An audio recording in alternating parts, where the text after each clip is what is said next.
เบาจ้าแบบฮักแท้ยังอันนั้นแบบจริงจังเว้ยมันไม่โยกแล้วก็ไปใส่ถึงประสบการณ์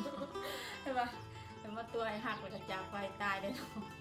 อกหักใครก็ไม่อยากอกหักเนาะใครก็อยากเจอคนที่ดูแลและบนแย่งเขาดีๆเนาะสว่าอายุสำได้แบบน้องที่น้องอยากล้มอยากบอกก็เพิ่นนะอายุบ่เกี่ยวอายุบ่เกี่ยวบ่แล้วอายุลงมา50ลงมาสิได้ยังบ่นะคะสบายดีสบายดี FC วัดสุขุสุขคนเนาะมื้อนี้มาอยู่กับ2น้องออนสาวเล่าใต้เนาะน้องออนกับสิพาทุกคนมาแนะนำกับสาวโสดเนาะมื้อนี้น้องออนกับสิพาทุกคนมาเว้าจาเรื่องน้องเพิ่นเนาะมื้อนี้น้องออนสิเปิดคลิปนี้เป็นคลิปแนะนำตัวของน้องเพิ่นเนาะเพิ่นโสดอีดีเนาะอันนี้บ่แม่นคอนเทนต์เด้อโสดแท้โสดจริงเพิ่นต้องการฮักแท้เนาะเนาะมาเฮาสิมาสัมภาษณ์น้องเพิ่นเด้อว่าน้องเพิ่นสิอายุจักปีเพิ่นยังเข้าเรียนอยู่บ่เพิ่นอยู่บ้านใดเมืองใดแข่งใดเพื่อให้ FC ฮู้ว่าน้องเพิ่นเฮ็ดเวียกหยังแต่ละมื้อแต่หยังเด้อค่ะสว่ายอดวิวดีคลิปนี้คลิปต่อไปน้องออนก็สิเฮ็ดนำเพิ่นอีกเนาะให้ทุกคนทักให้กำลังใจน้องเพิ่นเด้อก็ขอบใจ FC ทุกคนนะที่เข้ามาติดตามและซัพพอร์ตน้องตลอดมาเลยน้องออนก็อ่านทุกคอมเมนต์เพราะว่า FC สิคอมเมนต์ในนั้นออนก็ขอบใจส่วนในคอมเมนต์ในซองน้องออนมีแต่ทางดีๆเนาะคอมเมนต์ให้ทางกำลังใจบ่มีคอมเมนต์เสียหายแต่ก็บ่มีคอมเมนต์ใดที่มาเว้าให้น้องออนมีแต่คอมเมนต์สู้ๆน้องออนซัตซี่ก็ขอบใจ FC ได้ๆเด้อที่มาว่าเอาแต่แล้วสิ่งดีๆที่มาให้น้องออนก็เฮ็ดคลิปมาได้ทุกมื้อนี่ก็ย้อนทุกคนเนาะทุกคนไม่แต่ให้แต่กำลังใจเนาะน้องก็ดีใจได้หลายที่ได้เจอแต่คนดีๆเนาะถึงน้องก็อาจสิบ่ดีปานใดแต่ว่าก็ดีใจเนาะที่ได้เจอ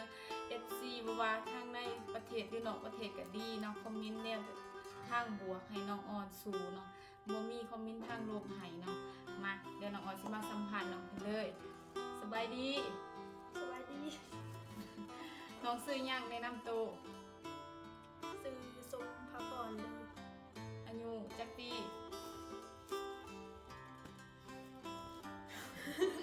พอแล้วก็หัว 17กับ17 ปีเนี่ยเนาะแบบว่าเพิ่นก็โสดมาแต่รุ่นเนี่ยเนาะแบบว่าหลายคนก็อาจสิเข้าใจว่าน้องมีแฟนสิน้องเพิ่นโสดเนาะน้องฟ้อนน้องเพิ่นโสดแบบว่าเพิ่นก็อยากมีใครสักคนที่แบบว่าเว้าจ้าแบบว่าฮักแท้อีหยังอันนั้นแบบว่าจริงจังบ่แม่นว่าสิมาโยกแล้วก็ไปใส่เพิ่นบ่ต้องการใช่ปะแต่ว่าตัวไอ้หักแล้วก็จากไปตายได้เนาะอกหักใครก็บ่อยากอกหักเนาะใครก็อยากเจอคนที่ดูแลและเบิ่งแย่งเฮาดีๆเนาะสว่าอายุส่ำใดแบบน้องที่น้องอยากล้มอยากบอกกับเพิ่นหั่นนะ อายุบ่เกี่ยวอายุบ่เกี่ยวบ่แล้วอายุลงมา50ลงมาสิได้อยู่บ่นะคะได้เนาะได้เนาะ50ลงมาน้องเพิ่นก็เว้าแล้วคันเว้าถึกข้อกันน้องเพิ่นก็อยากเว้าโตอีหยังนะคือเว้าว่าน้องโพดอยากมักเจ้าหรือว่าอ้ายสิส่งไปเรียนซื่อๆได้อ้ายสิมาโคเจ้าสั่นสว่าก็ได้อยู่บ่ ได้ น้องคือว่าน้องเพิ่นก็17สิเข้า18แล้วเนาะน้องเพิ่นก็เรียนม.6 ปีหน้าก็ม.7 ปีหน้าก็จบแล้วเนาะน้องเพิ่นแบบว่าคันจบแบบว่าทุกคนแบบว่าหาเวียกหยังไปเฮ็ดเพิ่นก็อยากไปอยู่เนาะเพราะว่าน้องของนางมันก็บ่ค่อยมีเวียกเฮ็ดเนาะปีหน้าเพิ่นก็จบแล้วเนาะปีหน้าเพิ่นก็18ปีเต็มๆเนาะเพิ่นกำลัง17กำลังเป็นสาวเนาะแล้วเพิ่นอาจสิเว้าบ่เก่งเนาะคือน้องอ่อนก็เว้าเก่งโพดเนาะน้องอ่อนก็18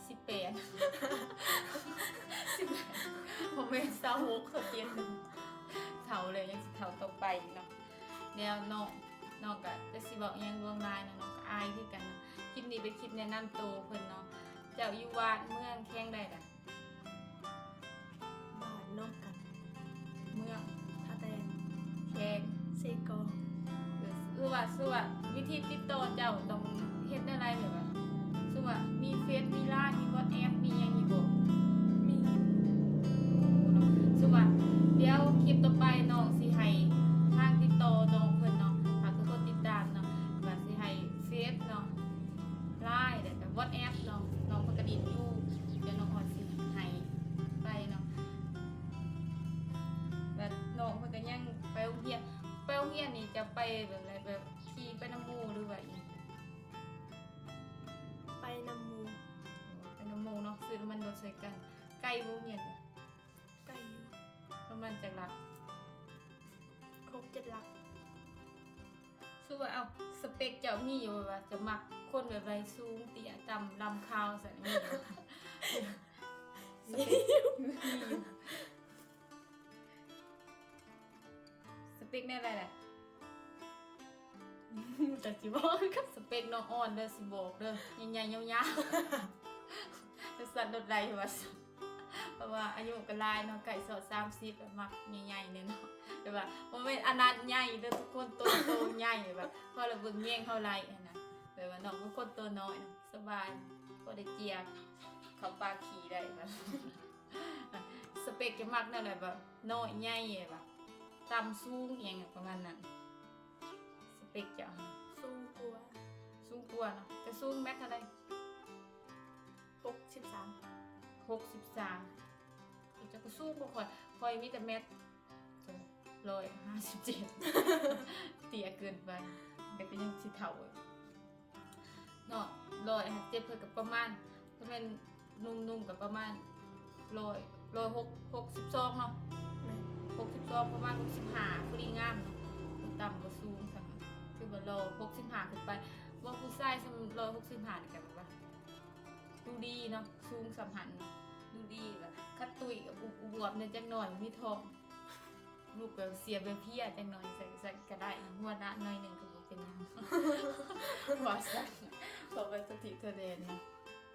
มันก็มีลายลูกเนาะนี่ก็บ่มีอีหยังลวงลายเนาะคลิปนี้เป็นคลิปแนะนำตัวนะเดี๋ยวคลิปต่อไปน้องออนสิมาถ่ายวิถีชีวิตน้องเพิ่นฝากทุกคนติดตามเด้อว่าน้องเพิ่นก็ยังเข้าเรียนม.6ก็ไอ้สิจบแล้วเนาะม.7อายุก็ยังน้อย แต่ว่าเพิ่นก็บ่เคยมีแฟนเนาะเคยอยู่แต่ว่าเลิกกันแล้วอย่างเงี้ยนะอันนี้บ่แม่นคอนเทนต์อันนี้ความจริงเนาะน้องเพิ่นโสดแท้ๆจังไม่มีคนว่าเป่าพูดคุยนำลงอีหยังนะเว้าไทยปนลาวเป็นว่าเราก็มีคอมเมนต์นึงเนาะน้องอ่อนเราบ่เข้าใจภาษาเราสิเป็นคนไทยอยู่ FC ทั้งฝั่งไทยเนาะน้องอ่อนเว้าภาษาไทยได้อยู่บ่ครับบ่ได้น้องเว้าภาษาลาวน้องอ่อนกับพังไรเนาะภาษาไทยแต่ว่าใช้เว้าบ่เป็นเนาะเพราะว่าเป็นคนลาวบ่เคยเนาะไปไทยก็บ่เคยอยู่แต่ว่าแต่เฮือนเนาะเป็นเด็กน้อยมันนอกมันหน้าของแท้เนาะได้คนก็ถามว่าเป็นหยังอันนั้นเด็กน้อยมันนอกมันหน้าคือแบบแต่งตัวดูดีบ่มันนอกเพื่อนนี่ก็ว่าก็แต่งตัวอยู่เนาะแบบเฮาก็อยากเป็นคนนึงที่สะอาดสะอ้างให้เบิ่งนะบ่เป็นคนที่สกปรกอิหยังปานใดแบบคนสะอาดสะอ้างของเฮาก็เป็นผู้แซ่บสตาร์ประมาณนั้นค่ะเป็นแบบคันแบบแต่งตัวก็ยังนุ่งทั้งไทยห้องผ้าทงทั้งลาวห้องว่าสินเนาะน้องอ้อนก็ยังนุ่งสินอยู่เนาะนุ่งสินเพียงแค่น้องอ้อนก็มักเฮ็ดบุญเฮ็ดทานเนาะเป็นคนน้องเพิ่นก็เป็นคนใจบุญอยู่เนาะหักสัตว์เนาะสิเป็นประกวดนางงามไก่เลย